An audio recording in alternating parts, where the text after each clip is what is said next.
చూస్ country delight, live better. ఇప్పుడే country delight యాప్ని download చేసుకోండి. శ్రీ హరీష్ రావు గారిని ఈరోజు ఫోన్ ట్యాపింగ్లో ఏదో విచారణ పేరిట వారు నిన్న రాత్రి అక్కడ సిద్దిపేటలో ఉంటే అర్జెంటుగా ఆగమేఘాల మీద మీరు పొద్దున్నే రావాలా అని చెప్పి రాత్రి 9 గంటలకు నోటీస్ ఇచ్చి పొద్దున 11 గంటలకి హరీష్ రావు గారిని రమ్మని ఆదేశిస్తే ఈ దేశంలో ఉండే చట్టాలు, న్యాయ వ్యవస్థ, రాజ్యాంగం వీటి మీద గౌరవం ఉన్న ఒక పౌరుడిగా, ఒక నిబద్ధత కలిగిన నాయకుడిగా రాత్రికి రాత్రి వాళ్ళ పొద్దున నిజానికి ఆయన కార్యక్రమాలు ఉన్నాయి సిద్దిపేటలో, అవన్నీ రద్దు చేసుకొని ఈరోజు రాత్రికి రాత్రి హుటాహుటిన బయలుదేరి వచ్చి దాదాపు రాత్రి 12 గంటలకు హైదరాబాద్ చేరుకొని వాళ్ళ పొద్దున ఉదయమే మళ్ళీ తిరిగి విచారణకు హాజరైనారు. కానీ ఈ విచారణ చూస్తూ ఉంటే ఈ గవర్నమెంటు, ముఖ్యంగా కాంగ్రెస్ పార్టీ యొక్క వైఖరి చూస్తుంటే గతంలో చెప్తారు తాను చెడ్డ కోతి వనమంతా జరిపిందంట. అట్లాగా రేవంత్ రెడ్డి గారు ఆయన గతంలో దరిద్రపు కొట్టు పనులు చేసిండు కాబట్టి, దొంగ పనులు చేసి దొరికిపోయిండు కాబట్టి, డబ్బు సంచులతో దొరికిన దొంగ కాబట్టి అందరూ కూడా అదే బుద్ధులు ఉంటాయి అనుకునే ఒక పద్ధతుల్లో ఆయన వ్యవహారం కనబడతా ఉంది. ఆయన కంటిన బురద అందరికి అంటాలని చెప్పి ఆయన పాపం తాపత్రయపడుతున్నాడు, తహతహలాడుతూ ఉన్నాడు. ఒకటి రేవంత్ రెడ్డి గారికి చెప్తా ఉన్నా, ఇలా జరుగుతున్నది మీకు కూడా చెప్తా ఉన్నా, సిట్టు విచారణ కాదు, ఇది చిట్టి విచారణ. చిట్టినాయుడు గారు నడిపిస్తున్న ఒక పనికిమాలిన విచారణ తప్ప, ఓ లొట్టపీసు కేసులో ఇంకో పనికిమాలిన చిట్టి విచారణ తప్ప సిట్టు లేదు, తిట్టు లేదు. ఆడ ఏమి లేదు. 2 ఏళ్ల నుంచి బోగస్ కథనాలు, ముఖ్యమంత్రి కార్యాలయంలో వడ్డించి వార్చే పనికిమాలిన స్టోరీలు, ఒక్కటి కూడా రాష్ట్ర ప్రజలకు పనికొచ్చే కథనం లేదు. పనికి మాలిన స్టోరీలతో 2 ఏళ్ళు టైంపాస్ చేస్తూ ఉన్నాడు.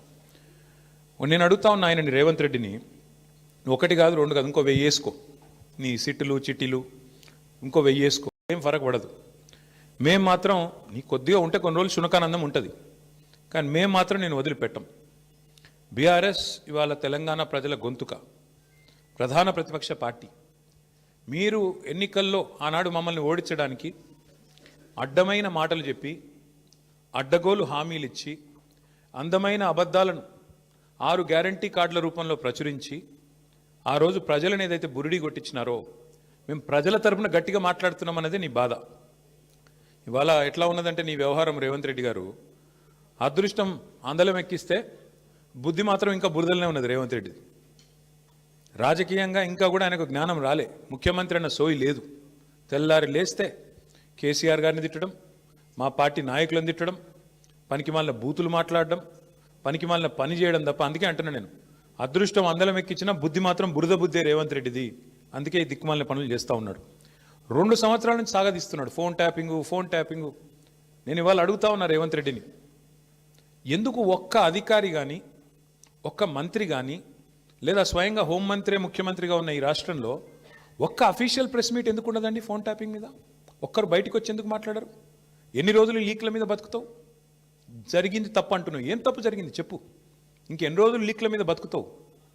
ఎన్ని రోజులు లీకులు ఇచ్చుకుంటా, ఫలానా వల్లదైంది, ఇదైంది, అల్లమైంది, బెల్లమైంది, పనికిమాలిన లీకులు తప్ప ఒక్క అధికారిక ప్రెస్ మీట్ ఈరోజు వరకు ఉందా?